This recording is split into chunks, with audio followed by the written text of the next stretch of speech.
Mallikarjuna ഖാർഗെയുടെ helicopter പരിശോധിച്ചത് സംബന്ധിച്ച് കോൺഗ്രസ് ഉന്നയിച്ച ആരോപണങ്ങൾ അടിസ്ഥാനരഹിതമെന്ന് ചീഫ് ഇലക്ടറൽ ഓഫീസർ.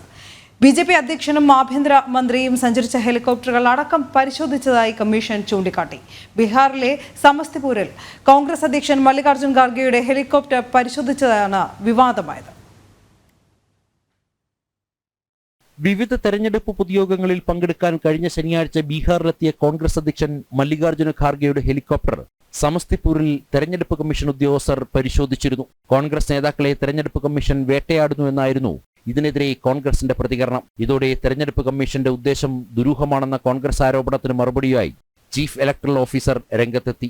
തെരഞ്ഞെടുപ്പ് സമയത്തെ പതിവ് പരിശോധനയാണ് നടന്നതെന്ന് ചൂണ്ടിക്കാട്ടിയ Bihar chief electoral officer BJP ദേശീയ അധ്യക്ഷൻ JP നദ്ദ, കേന്ദ്ര ആഭ്യന്തരമന്ത്രി അമിത്ഷാ തുടങ്ങിയവർ സഞ്ചരിച്ചിരുന്ന ഹെലികോപ്റ്ററുകൾ പലതവണ പരിശോധിച്ചതായും വ്യക്തമാക്കി. ഒടുവിലായി ഏപ്രിൽ 21-ന് കതിഹാറിൽ അമിത്ഷാ സഞ്ചരിച്ച ഹെലികോപ്റ്ററും 24-ന് ഭഗൽപൂരിൽ നദ്ദ സഞ്ചരിച്ച ഹെലികോപ്റ്ററും പരിശോധിച്ചതായി തെളിവുകൾ സഹിതം ചീഫ് ഇലക്ടറൽ ഓഫീസർ സൂചിപ്പിച്ചു. ഇതോടെ കോൺഗ്രസിന്റെ ഇരവാദവും അപ്രസക്തമായി.